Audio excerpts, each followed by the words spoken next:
بسم اللہ الرحمن الرحیم الحمد للہ رب العالمین والصلاة والسلام علی سید الانبیاء والمرسلین وعلی آلہ واصحابہ اجمعین اما بعد فاعوذ باللہ من الشیطان الرجیم بسم اللہ الرحمن الرحیم واقیموا الصلاة وآتوا الزکاة وما تقدموا لانفسکم من خیر تجدوه عند اللہ صدق اللہ العظیم وقال النبی صلی اللہ علیہ وآلہ وسلم الصلاة عماد الدین من اقامها اقام الدین ومن هدمها هدم الدین۔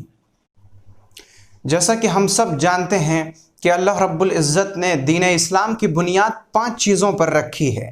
کلمہ شہادت یعنی اس بات کا اقرار کرنا کہ اللہ کے سوا کوئی عبادت کے لائق نہیں، اور حضرت محمد مصطفیٰ صلی اللہ علیہ وآلہ وسلم اللہ کے سچے پکے بندے اور اس کے رسول ہیں۔ اور دوسری چیز ہے نماز قائم کرنا، اور تیسری چیز روزے رکھنا، رمضان کے فرض روزے رکھنا، اور چوتھی چیز ہے کہ جب زکوٰۃ فرض ہو جائے تو زکوٰۃ ادا کرنا، اور آخری اور 5ویں چیز ہے کہ جس شخص پر حج فرض ہو اس کے لیے حج ادا کرنا۔ نماز یہ کلمہ شہادت کے بعد سب سے بڑا فریضہ ہے جو ایک انسان کے اوپر، ایک مسلمان کے اوپر عائد ہوتا ہے۔ جب کسی بندے نے اپنے دل سے اللہ کی وحدانیت کا اور پیغمبر علیہ السلام کی رسالت کا اقرار کر لیا تو اب اس پر سب سے پہلے جو چیز فرض ہوگی وہ نماز ہے۔ نماز دین کا ستون ہے۔ جس طرح ستونوں پر ایک گھر کھڑا ہوتا ہے کہ اگر ستون کو ہٹا دیا جائے تو گھر نیچے گر جائے، بالکل اسی طرح نماز دین کا ستون ہے۔ پیغمبر علیہ السلام نے فرمایا الصلاة عماد الدین من اقامها اقام الدین ومن هدمها هدم الدین، کہ نماز دین کا ستون ہے۔ جس نے نماز کو قائم کیا اس نے دین کو قائم کیا، اور جس نے نماز کو منہدم کر دیا گویا اس نے دین کی عمارت کو گرا دیا۔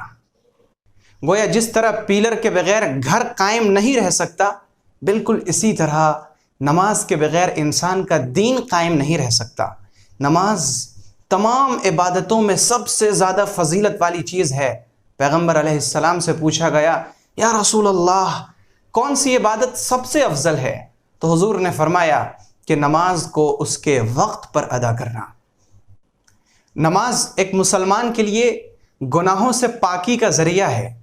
آپ ذرا سوچئے کہ اگر کسی شخص کے گھر کے دروازے کے باہر ایک نہر ہو اور وہ بہت سخت گرمی کے دن میں، جبکہ انسان کے جسم پر میل کچیل بہت جم جاتے ہیں اور وہ گرمی کی شدت سے پریشان رہتا ہے، اگر وہ گرمی کے دنوں میں اس نہر میں 2-3 مرتبہ نہا لے تو کیا خیال ہے؟ اس کی گرمی کم ہوگی یا نہیں؟ ظاہر ہے کہ اس کی گرمی بھی کم ہوگی۔ وہ گرمی کی شدت سے جو بے حال تھا اور پریشان تھا وہ پریشانی بھی ختم ہوگی، اور اس کے جسم سے میل کچیل بھی صاف ہوگا۔ تو پھر بھلا بتائیں کہ اگر کوئی شخص اپنے گھر کے باہر کی نہر پر روزانہ 5 مرتبہ نہائے تو آپ کا کیا خیال ہے؟ اس کے جسم پر کچھ بھی میل کچیل باقی بچے گا؟ ظاہر ہے کہ اس کا بدن میل سے، کچیل سے، گندگی سے بالکل صاف اور ستھرا ہو جائے گا۔ بالکل اسی طرح نماز ہے۔ جب انسان 5 وقت نماز ادا کرتا ہے تو وہ گناہوں کی آلودگی سے، گناہوں کی گندگی سے پاک صاف ہو جاتا ہے، اور اس کے علاوہ جو گناہوں کی حرارت اور تمازت ہوتی ہے، جو گناہوں کی گرمی ہوتی ہے، اس سے بھی وہ نجات حاصل کر لیتا ہے۔ اور یہ میں اپنے پاس سے نہیں کہہ رہا ہوں، بلکہ یہ ہم سب کے پیغمبر حضرت محمد مصطفیٰ صلی اللہ علیہ وآلہ وسلم نے بیان فرمایا۔ اسی طرح نماز گناہوں کا کفارہ ہے۔ پیغمبر علیہ السلام نے فرمایا کہ جب کوئی شخص پابندی سے نمازیں ادا کرتا ہے تو 2 نمازوں کے درمیان ہونے والے چھوٹے موٹے گناہ اس کی نماز کی برکت سے معاف کر دیے جاتے ہیں۔ البتہ اگر کوئی شخص 2 نمازوں کے بیچ گناہ کبیرہ کا ارتکاب کر لے تو پھر تو گناہ کبیرہ کو معاف کروانے کا ایک الگ طریقہ ہے، اور وہ ہے توبہ۔ اسی طرح نماز مسلمان کے لیے حفظ و امان کا ذریعہ ہے کہ جب بندہ نماز ادا کرتا ہے تو وہ نماز کے ذریعے سے اللہ کی پناہ میں چلا جاتا ہے، اور جب کوئی شخص اللہ رب العزت کی پناہ میں چلا جائے تو پھر پوری دنیا کی تمام طاقتیں مل کر بھی اس کا بال بیکا نہیں کر سکتی۔ پیغمبر علیہ السلام نے فرمایا من صلی الصبح فہو فی ذمۃ اللہ، کہ جو شخص فجر کی نماز پڑھ لے تو وہ اللہ کے ذمے میں چلا جاتا ہے، یعنی وہ اللہ کی پناہ میں جگہ تلاش کر کے اس میں پناہ لے لیتا ہے۔ اسی طرح نماز اللہ رب العزت اور بندے کے درمیان گفتگو کا ذریعہ ہے۔ آپ پیغمبروں کی زندگیاں اٹھا کر دیکھیں، آپ صحابہ کرام کی زندگی اٹھا کر دیکھیں، پیغمبر علیہ السلام نے اپنے صحابہ کو اس بات کا عادی بنا دیا تھا کہ جب کبھی تمہیں کسی بھی طرح کی کوئی بھی مشکل پیش آئے تو فوراً نماز میں سکون اور پناہ طلب کرنا، تم نماز کے ذریعے اللہ سے مدد چاہنا۔ اور ان کی عادت تھی کہ جب کبھی کوئی مشکل، کوئی پریشانی، کوئی مصیبت سامنے آتی تو فوراً نماز کی طرف رجوع کرتے، نماز کے ذریعے اللہ سے مدد طلب کرتے۔ لیکن ہمارا حال کیا ہے کہ چھوٹے سے چھوٹا معاملہ ہو یا بڑا سے بڑا معاملہ، ہم سب سے پہلی وہ چیز جسے چھوڑتے ہیں وہ نماز ہے۔ کس قدر افسوس کی بات ہے، کس قدر مصیبت کی بات ہے کہ ہمارے نبی نے تو ہمیں یہ تعلیم دی تھی کہ نماز کے ذریعے مدد طلب کرنا، اور ہم ہیں کہ نماز کو چھوڑ کر دوسرے سب کاموں کے ذریعے مدد چاہ رہے ہیں۔ آپ خود ذرا سوچئے کہ اگر کوئی امیر یا کوئی وزیر یا کوئی بہت بڑا عہدیدار آپ کو وقت دے دے کہ تم مجھ سے اکیلے میں آدھے گھنٹے گفتگو کر سکتے ہو، تو آپ کی خوشی کا کیا کہنا؟ آپ کتنا زیادہ خوش ہوں گے، آپ کے پاؤں زمین پر نہیں پڑیں گے کہ اس نے تو مجھے اپنے سے تنہائی میں گفتگو کرنے کا وقت دے دیا ہے۔ تو پھر ذرا سوچئے کہ وہ اللہ جو آپ کو دن میں 5 مرتبہ بلاتا ہے، وہ آپ کو خود سے گفتگو کرنے کا موقع دیتا ہے، جب اس کا مؤذن کہتا ہے حی علی الصلاح حی علی الفلاح، تو اس کا مطلب ہے کہ وہ اعلان کرتا ہے کہ اللہ سے بات چیت کرنے کا وقت آ گیا، اللہ کے سامنے اپنا دکھڑا سنانے کا وقت آ چکا۔ آؤ اللہ سے جو مانگنا ہے مانگو، اللہ کو جو کہنا ہے کہو، اللہ کے سامنے جو بھی دکھڑا رونا ہے رو۔ اور ہم ہیں کہ اگر مسجد کے پاس موجود ہوں تو اذان سن کر وہاں سے دور چلے جاتے ہیں کہ چلو نماز کا وقت ہو گیا، اب دور چلتے ہیں، جبکہ ہونا تو یہ چاہیے تھا کہ اگر ہم دور ہوتے تو اذان کی آواز سن کر مسجد کے قریب آ جاتے کہ چلو نماز کا وقت ہو گیا۔ کتنی حیرت کی بات ہے کہ اللہ رب العزت ہمیں خود سے اپوائنٹمنٹ دے رہے ہیں، بات کرنے کا موقع دے رہے ہیں، اور ہم ہیں کہ اس موقع کو لے ہی نہیں رہے ہیں۔ اور جب بندہ نماز میں چلا جاتا ہے تو وہ اللہ سے گفتگو کرنے لگتا ہے۔ وہ جب کہتا ہے تمام تعریف اس اللہ کے لیے ہے جو پوری کائنات کا رب ہے، تو اللہ تعالیٰ بے انتہا خوش ہوتے ہیں اور کہتے ہیں حمدنی عبدی، میرے بندے نے میری تعریف کی۔ جب بندہ کہتا ہے الرحمن الرحیم، تو اللہ رب العزت اس کا بھی جواب دیتے ہیں، یعنی نماز کے ایک ایک ذکر کا اللہ رب العزت جواب دیتے ہیں۔ صحابہ کرام میں سے ایک صحابی نے سمع اللہ لمن حمدہ کے بعد کہا حمدن کثیرا طیبا مبارکا فیہ، تو پیغمبر علیہ السلام نے فرمایا کہ میں فرشتوں کو دیکھ رہا ہوں کہ اس کے اجر و ثواب کو لکھنے کے لیے آپس میں مار کر رہے ہیں۔ جب ہماری نماز زندہ ہوتی ہے تو گویا ہم اللہ سے ہم کلام ہوتے ہیں۔ اور پیغمبر علیہ السلام نے فرمایا کہ بندہ سجدے میں اپنے رب کے جتنا قریب ہوتا ہے، اتنا زیادہ قریب وہ کسی اور حالت میں نہیں ہوتا۔ تو نماز اللہ اور بندے کے درمیان گفتگو کرنے کا، بات چیت کرنے کا ذریعہ ہے۔ اور اس کے علاوہ جب انسان نماز ادا کرتا ہے تو اسے ہر طرح کا سکون میسر رہتا ہے، دل کا سکون، ذہن کا سکون، جسمانی سکون، روحانی سکون، ہر طرح کے سکون سے وہ سرشار ہوتا ہے۔ آج پوری دنیا پر نظر ڈالیے، ہر شخص سکون کے لیے پریشان ہے، مال و دولت کا انبار ہے اس کے پاس، لیکن وہ پریشان ہے تو صرف ایک چیز کے لیے، اور وہ ہے سکون۔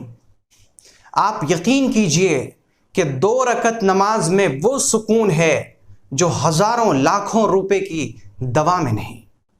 آج ہم سکون کے لیے ہر طرح کے کام انجام دے رہے ہیں۔ آج ہم بڑے بڑے ڈاکٹروں، بڑے بڑے ماہرین اور ایکسپرٹس کی رائے کے مطابق اپنے آپ کو ڈھالنے کی کوشش کر رہے ہیں کہ ہمیں سکون مل جائے، لیکن سکون ہے کہ ملنے کا نام ہی نہیں لے رہا ہے۔ دراصل آج جو سکون کا اصل مرکز تھا، جو سکون کا سرچشمہ تھا، یعنی نماز، ہم نے اسے ہی پس پشت ڈال دیا اور سکون کی تلاش میں سرگرداں اور پریشان ہیں۔ ہم ہزاروں لاکھوں سال تک بھی اگر سکون تلاش کرتے رہیں گے لیکن نماز چھوڑ کر، تو یقین کیجئے کہ ہماری ساری کوششیں رائگاں ہو جائیں گی۔ آپ نماز کے قریب تو آ کر دیکھیں، نماز پڑھ کر تو دیکھیں، نماز ادا کرنے والے تو بنیں، پھر دیکھیے کہ آپ کے دل میں اور آپ کے دماغ میں کس طرح سکون بھرتا ہے اور آپ کے چہرے سے کس قدر طمانینت، اطمینان اور سکون نظر آتا ہے۔ اسی طرح نماز دنیاوی فکروں پر غلبہ پانے کا بہترین ذریعہ ہے۔ جب بھی کوئی مشکل پیش آئے، جب بھی کوئی پریشانی پیش آئے، وہ چھوٹی پریشانی ہو یا بڑی پریشانی، فوراً نماز کے ذریعے اللہ کی مدد چاہیں۔ اللہ تعالیٰ نے قرآن پاک میں فرمایا وَاسْتَعِينُوا بِالصَّبْرِ وَالصَّلَاةِ کہ تم نماز کے ذریعے اور صبر کے ذریعے مجھ سے مدد مانگو۔ یعنی نماز پڑھ کر جب ہم اللہ کے سامنے سجدے میں یا نماز سے فارغ ہو کر اپنا ہاتھ اٹھا کر اللہ کے سامنے اپنا دکھڑا روئیں گے، تو پھر وہ رب ہمارا دکھڑا سنے گا اور ہماری تمام مشکل کو حل فرمائے گا۔ اور یہ تو تقریباً دنیاوی فائدوں کی بات ہے، اور جہاں تک اخروی فائدہ ہے تو سب سے بڑا فائدہ جس کے بارے میں قرآن پاک میں کہا گیا کہ یہ سب سے بڑی کامیابی ہے، فرمایا گیا کہ فَمَنْ زُحْزِحَ عَنِ النَّارِ وَأُدْخِلَ الْجَنَّةَ فَقَدْ فَازَ کہ جو جہنم سے بچا لیا گیا اور جنت میں داخل کر دیا گیا، اصل کامیاب تو وہ ہے۔ تو جب بندہ نماز کی پابندی کرتا ہے، پیغمبر علیہ السلام نے فرمایا کہ جو شخص فجر اور عصر کی نماز کی پابندی کر لے تو وہ شخص جہنم میں ہرگز داخل نہیں ہو سکتا۔ اور نبی علیہ السلام نے صرف ان دونوں نمازوں کا تذکرہ مثال کے طور پر بیان فرمایا ہے، اور مقصد یہ ہے کہ فجر کے بعد ظہر کی اور عصر کے بعد مغرب اور عشاء کی پابندی کرنا بھی ضروری ہے۔ یعنی جو شخص 5 وقت کی نماز کی پابندی کرے، اللہ رب العزت اسے جہنم میں داخل نہیں فرمائیں گے۔ اور اس کے علاوہ یہ کہ نماز کے بے شمار انسان کے جسمانی فائدے بھی ہیں۔ جب بندہ وضو کرتا ہے تو وہ گندگی سے پاک ہو جاتا ہے۔ جب بندہ نماز کا عادی بنتا ہے تو پھر وہ پاک رہتا ہے، پاک رہنے کی کوشش کرتا ہے، اور جب وہ پاک رہتا ہے تو جنات اور شیطان اور اس طرح سے ابلیس کے شرور سے اور فتن سے محفوظ رہتا ہے، کیونکہ جناتوں کا زیادہ تر حملہ ان لوگوں پر ہوتا ہے جو عموماً ناپاک رہا کرتے ہیں، جو پاکی کا اور صفائی ستھرائی کا خیال نہیں رکھا کرتے۔ اب آپ وضو کو دیکھیے کہ کس طرح وضو میں پہلے ہاتھ دھلوایا گیا، پھر منہ میں کلی کرائی گئی اور مسواک کی تلقین کی گئی کہ اپنے دانتوں کو صاف رکھا جائے، ناک میں پانی ڈلوایا گیا کہ ناک کو بھی صاف رکھا جائے، اور مسح میں سر کے چاروں طرف کا مسح کرایا گیا کہ ان سب حصوں پر بھی پانی پہنچے اور جو بھی غبار وغیرہ پڑے ہیں وہ بھی صاف ہو جائیں۔ تو نماز میں جب ہم وضو کرتے ہیں تو اس طرح سے ہمارے جسم کی صفائی ستھرائی ہوتی ہے، اور پھر جب بندہ نماز کا عادی بنتا ہے تو وہ جو ایک کامیاب شخص کی زندگی کے لیے سب سے زیادہ ضروری چیز ہے وہ ہے روٹین کا پابند ہونا، ایک نظام الاوقات کا پابند ہونا۔ تو جب بندہ نمازوں کی پابندی کرتا ہے تو وہ اپنا ایک نظام متعین کرتا ہے، وہ اپنے روٹین کا پابند ہوتا ہے کہ فلاں وقت فجر کی نماز پڑھنی ہے، پھر ظہر کی نماز پڑھنی ہے، پھر کھانا کھانا ہے، پھر قیلولہ کرنا ہے، عصر کی نماز پڑھنی ہے، باہر بازار جانا ہے، مغرب کی نماز ادا کرنی ہے، پھر کچھ علمی کام کرنے ہیں۔ تو اس طرح وہ ایک نظام الاوقات کا پابند ہوتا ہے، اور یہ کامیاب شخص کی زندگی کے لیے سب سے زیادہ اہم اور ضروری چیز ہے۔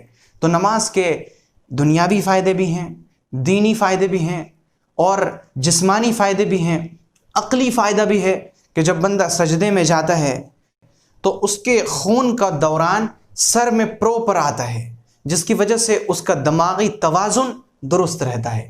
تو نماز کے بے شمار فائدے ہیں، اور سب سے بڑا فائدہ وہ یہ کہ نماز کے ذریعے اللہ رب العزت کی رضا حاصل ہوتی ہے۔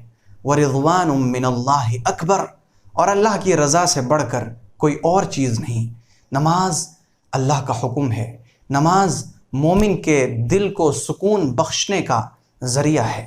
ضرورت اس کی ہے کہ ہم نماز کی اہمیت کو اپنے دل میں بٹھائیں اور نماز کے پابند بنیں۔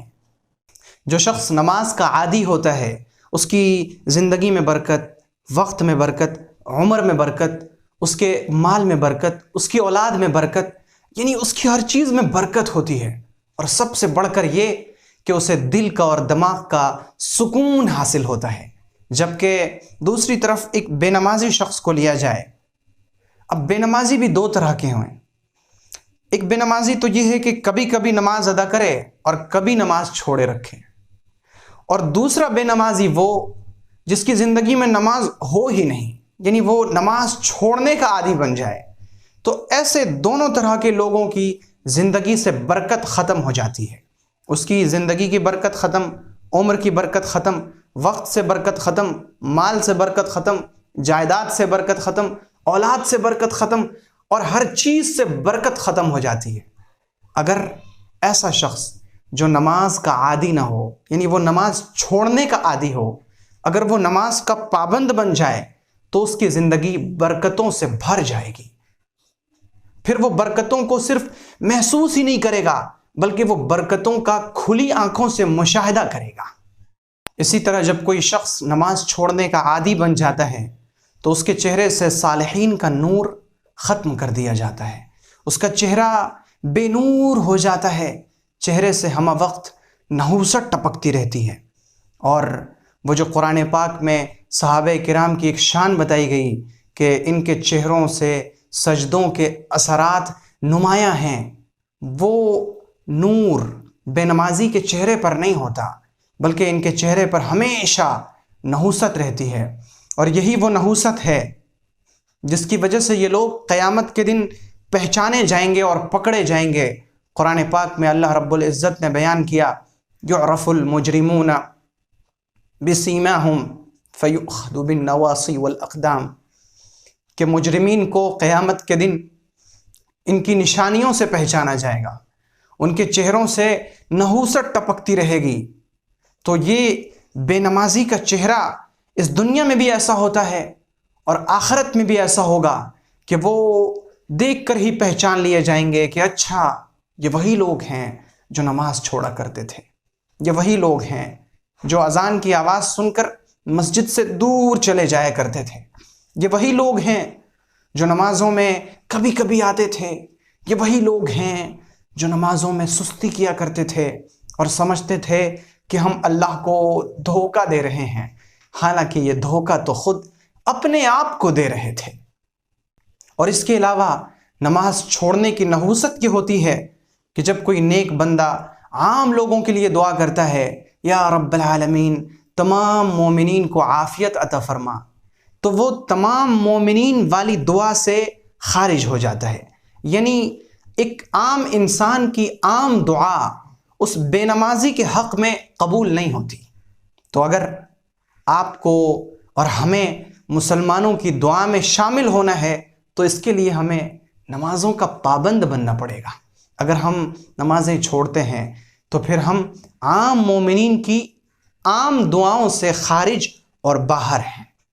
اور صرف اتنا ہی نہیں کہ ایک عام مومن کی دعا بے نمازی کے حق میں قبول نہیں ہوتی، بلکہ خود بے نمازی کی دعا اس کے حق میں بھی قبول نہیں ہوتی۔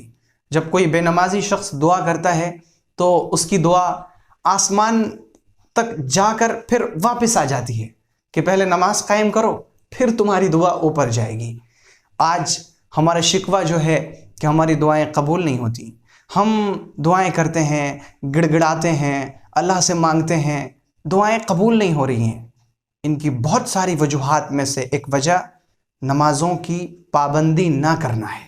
جب ہم نمازوں کے پابند بنیں گے، جب ہم حلال کھانے کے پابند بنیں گے، تو پھر سیدھے ہماری دعائیں عرش اعظم پر پہنچیں گی، سنی بھی جائے گی، قبول بھی کی جائے گی۔ اور اس کے علاوہ یہ کہ لوگوں کے دلوں سے بے نمازی کی محبت نکال دی جاتی ہے۔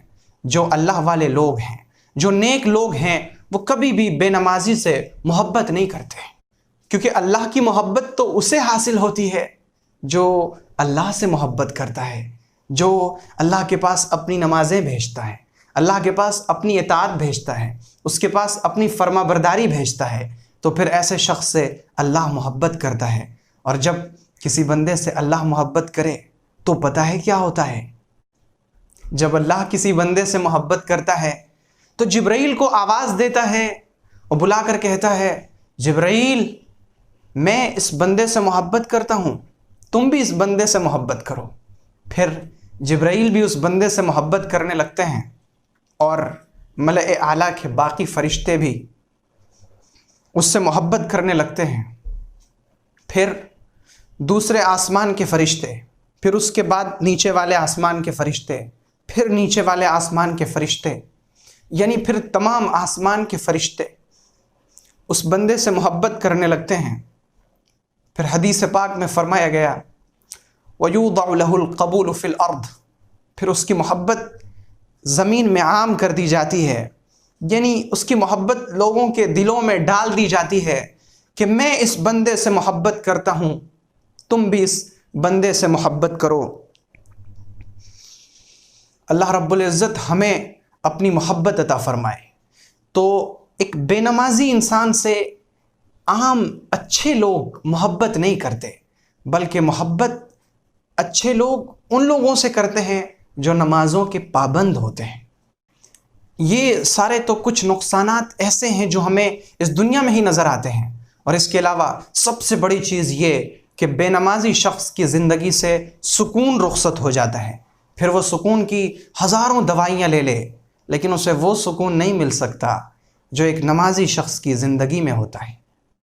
اور جب بے نمازی اس دنیا سے رخصت ہوتا ہے، فما بکت علیہم السماء والارض وما كانوا منظرین، نہ اس پر زمین روتی ہے، نہ اس پر آسمان روتا ہے، نہ وہ ان لوگوں میں سے ہوتا ہے جس کو اس آسمان پر مرحبا مرحبا اور ویلکم کہا جاتا ہے، بلکہ اس کی روح آسمان سے نیچے سجین میں پھینک دی جاتی ہے، اور قبر میں اس پر سانپ اور اژدہے مسلط کر دیے جاتے ہیں۔ اور قیامت کے دن کا حال تو آپ کو معلوم ہے کہ سب سے پہلے قیامت کے دن جس چیز کے بارے میں پوچھا جائے گا وہ نماز ہے۔ جس کی نماز کا حساب درست نکلے گا، اس کے بقیہ اعمال بھی ایسے ہی دیکھ لیے جائیں گے، سرسری طور پر باقی حساب کر کے جنت کا فیصلہ۔ اور جس کی نماز ہی خراب ہو، جو اپنی نماز کا حساب نہ دے سکے، جو ظاہر ہے بے نمازی ہے اس دنیا میں، وہ کیسے حساب دے سکے گا؟ اور جو اپنی نماز کا حساب نہ دے سکے تو پھر اس کے بقیہ اعمال بھی خراب نکلیں گے۔ اللہ رب العزت ہمارا حساب آسان فرمائے۔ اچھا، اب نماز چھوڑنے کی دو صورتیں ہیں۔ ایک صورت تو یہ ہے کہ آدمی نماز کو معمولی سمجھ کر چھوڑے، جیسے آج کل بہت سارے جملے مشہور ہیں، بہت سارے لوگ کہتے ہیں کہ ارے کتنا نماز کرتے ہو، نماز سے کیا ہوگا؟ بہت سارے لوگ کہتے ہیں کہ کتنا نماز پڑھیں گے، اتنے دنوں تک تو ہم نے نماز پڑھا، نماز سے کچھ ہوا ہی نہیں۔ اس طرح کے جملے انسان کو ایمان سے خارج کر دیتے ہیں، یعنی آدمی کافر ہو جاتا ہے، کیونکہ نماز دین اسلام کا سب سے بڑا شعار ہے، اور جو دین اسلام کے کسی بھی شعار کی بے حرمتی کرتا ہے، اس کی توہین کا مرتکب ہوتا ہے، وہ دین سے خارج ہو جاتا ہے۔ تو اگر کوئی شخص نماز کو معمولی سمجھے، نماز کی توہین کرے، تو پھر تو وہ کافر ہو جاتا ہے۔ لیکن اگر کوئی شخص سستی کی وجہ سے نماز چھوڑتا ہے، اگر کوئی کسان ہے تو وہ نماز اس لیے چھوڑ رہا ہے کہ کھیت چھوڑ کر گھر جانا پڑے گا، وضو کرنا پڑے گا، مسجد جانا ہوگا، نماز پڑھیں گے، پھر کھیت پر آئیں گے، اس لیے نماز چھوڑ رہا ہے۔ یا کوئی دکاندار نماز چھوڑ رہا ہے کہ نماز کے لیے دکان کو بند کرنا پڑے گا، وضو کرنا پڑے گا، پھر مسجد جائیں گے، پھر نماز پڑھیں گے، پھر واپس آئیں گے.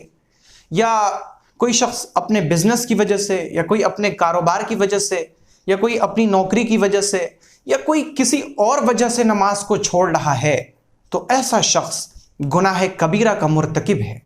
اور ایسے شخص پر توبہ کرنا فرض ہے کہ وہ نماز کو چھوڑنے سے توبہ کرے، وہ شرمندہ ہو، وہ اللہ کے حضور میں جائے، گڑ گڑا کے کہے کہ اے رب میں نے گناہ کر لیا، میں نے نماز چھوڑ کر آپ کی نافرمانی کر لی، اب میں نماز نہیں چھوڑوں گا، اب میں نماز کا عادی اور پابند بنوں گا. اور جو نمازیں اس کی قضا ہوئی ہیں وہ ان قضا نمازوں کو ادا کرے. تو جب وہ شخص اس طرح سے توبہ کر کے پھر سے نماز شروع کر دے گا، نماز کی پابندی کرنے لگے گا، تو امید ہے اور بلکہ یقین ہے کہ اللہ رب العزت اس کی اس سستی سے چھوڑی ہوئی نمازوں کے گناہ کو معاف فرمائیں گے. یہاں پر ایک بات یہ بھی ہے کہ آج کل بہت سارے لوگوں کے ساتھ معاملہ یہ ہے کہ وہ 4 وقت کی نمازیں تو وقت پر ادا کر رہے ہیں، ظہر، عصر، مغرب اور عشاء. لیکن عشاء کے بعد بہت سارے لوگ گیمز میں مشغول ہو گئے، بہت سارے لوگ کوئی سیریل دیکھنے میں مشغول ہو گئے، بہت سارے لوگ کسی اور چیز میں. اور اس وقت موبائل نے انسان کے سونے اور جاگنے کے وقت کو بالکل بدل کر رکھ دیا ہے. تو حالانکہ عشاء کے بعد غیر ضروری کاموں سے منع کیا گیا ہے، ان چیزوں سے پرہیز کرنا ایک الگ معاملہ ہے، لیکن ابھی جو موجودہ حالات میں معاملات چل رہے ہیں وہ اس طرح کے کہ لوگ بہت تاخیر سے سو رہے ہیں، جس کی وجہ سے فجر کی نماز میں جاگنے میں انہیں بہت پریشانی اور دقت کا سامنا کرنا پڑ رہا ہے. تو اگر ایسی حالت میں کوئی شخص فجر میں دیر سے جاگنے کا عادی بن جائے کہ وہ ہمیشہ سورج نکلنے کے بعد جاگتا ہے اور پھر قضا ادا کرتا ہے، تو ایسا شخص تو گناہ کبیرہ پر اصرار کرنے والا ہے. اب اس صورت میں اگر کوئی شخص وہ عادی بن جائے کہ فجر میں وہ ہر دن سورج نکلنے کے بعد جاگتا ہے اور پھر فجر کی قضا پڑھتا ہے، تو ایسا شخص گناہ کبیرہ کا مرتکب ہے. اور وہ گناہ کبیرہ پر اصرار کرنے والا ہے، یعنی بار بار گناہ کبیرہ کو کرنے والا ہے. ایسے شخص پر توبہ کرنا لازم ہے کہ وہ توبہ کرے اور وہ رات میں جلدی سونا سیکھے تاکہ وہ صبح جلدی جاگ سکے. اور مثل تو مشہور ہے کہ جلدی سونا اور جلدی جاگنا انسان کو صحت مند، دولت مند اور خوشبخت بناتا ہے. تو کامیاب انسان کی زندگی کے لیے ضروری ہے کہ وہ رات جلدی سوئے اور صبح جلدی جاگے. اور پیغمبر علیہ السلام نے دعا فرمائی، اللہم بارک لامتی فی بحورہا، اے اللہ میری امت کی صبح میں برکت عطا فرما. آج جو ہم برکتوں کے لیے پریشان ہیں کہ ہماری زندگی میں برکت نہیں، ہمارے وقت میں برکت نہیں، اور ہمارے مال میں برکت نہیں، ہماری جائیداد میں برکت نہیں. برکت کہاں سے آئے گی؟ برکت کا وقت تو صبح کا وقت تھا جب ہم سو رہے تھے. جب ہم سو رہے تھے برکت بٹ بھی گئی اور چلی بھی گئی. جب برکت بٹ رہی تھی تو ہم نیند کے آغوش میں تھے، اور جب برکت چلی گئی تو ہم برکت لینے کے لیے دوڑ رہے ہیں. تو برکت کہاں سے حاصل ہوگی؟ اگر ہمیں برکت چاہیے تو ہمیں صبح جلدی جاگنے کا اور رات میں جلدی سونے کا پابند اور عادی بننا پڑے گا. اور اس کے علاوہ آپ تو جانتے ہیں کہ نماز انسان کو ایک نظام الاوقات دیتا ہے، ایک روٹین کی زندگی دیتا ہے. کب تمہیں سونا ہے، کب جاگنا ہے، کب کون سے کام انجام دینے ہیں. نماز ایک بہترین نظام الاوقات کا انسان کو پابند بناتا ہے. تو ہم نماز کی برکت سے اس کے عادی بنیں کہ صبح ہم جلدی اٹھیں، اور اس کے لیے ہمیں رات میں جلدی سونا پڑے گا. تو اگر کوئی شخص عادی بن جائے، وہ روزانہ دیر سے اٹھے اور روزانہ فجر کی نماز قضا کرے، تو ایسا شخص گناہ کبیرہ کا مرتکب ہے. لیکن اگر کوئی شخص ہمیشہ وقت پر اٹھتا ہے، وہ روزانہ فجر کی نماز وقت پر ادا کرتا ہے، لیکن کسی دن وہ نہ اٹھ سکا، نہ جاگ سکا، اس کی آنکھ نہ کھل سکی، تو ایسا شخص اللہ کے نزدیک مجرم نہیں ہے، کیونکہ اس کا ارادہ تھا کہ وہ صبح فجر میں جاگے گا اور فجر کی نماز وقت پر ادا کرے گا، لیکن وہ اپنے ارادے میں کامیاب نہ ہو سکا. وہ جان بوجھ کر سویا نہیں ہے، بلکہ اس کی آنکھ نہیں کھلی ہے.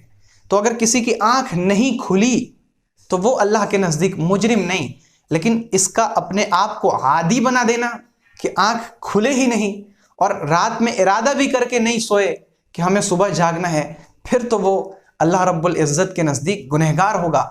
اور سب سے اہم بات یہ کہ ہم اور آپ دوسرے انسان کو اپنی نیت بتا کر دھوکہ تو دے سکتے ہیں، لیکن اللہ کو دھوکہ نہیں دے سکتے، کیونکہ اللہ ہماری نیتوں کے بتانے کا محتاج نہیں ہے کہ اللہ کو ہمارے نیتوں کا پتہ تب چلے گا جب ہم اس کو بتائیں گے کہ یا رب میری نیت یہ تھی، میری نیت یہ تھی، بلکہ اللہ تعالیٰ تو نیتوں کو جانتا ہے۔ یعلم خائنۃ الاعین وما تخفی الصدور، کہ وہ دل میں چھپی باتوں کو اور آنکھوں کی خیانت کو بھی جانتا ہے۔ اس سے کیسے مخفی رہ سکتا ہے کہ بندہ کیا سوچ کر سویا تھا اور کیا سوچ کر جاگا ہے۔ تو ہم نمازوں کے عادی بنیں۔ جب ہم نمازوں کے عادی بنیں گے تو ہماری زندگی میں سکون آئے گا، ہماری زندگی اطمینان والی زندگی ہوگی، ہماری زندگی خوشیوں سے بھرپور ہوگی۔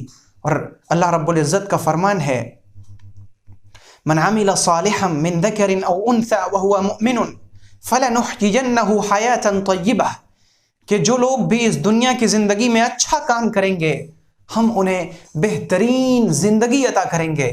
زندگی میں خوشی، بڑھاپے میں خوشی، جوانی میں خوشی، موت کے وقت خوشی۔ موت کے وقت فرشتے آ کر کہیں گے کہ تمہیں تمہارے رب نے سلام بھیجا ہے۔ اور پھر جب ایسا شخص قبر میں جاتا ہے تو نماز اس کی قبر میں اس کی ساتھی بن جاتی ہے، اور نماز اس کی قبر میں سکون کا ذریعہ بن جاتی ہے۔ اور پیغمبر علیہ السلام نے نماز میں آنکھوں کی ٹھنڈک بتائی ہے۔ آپ نماز کے پابند ہو کر تو دیکھیے، آپ اللہ کے سامنے اپنی پیشانی رگڑ کر تو دیکھیے، آپ اپنی زندگی میں جتنے بھی مشکلات کا سامنا کر رہے ہیں، آپ کی مشکل میں اور مشکل کے حل میں اتنا ہی فاصلہ ہے جتنی آپ کی پیشانی اور زمین کے درمیان فاصلہ ہے۔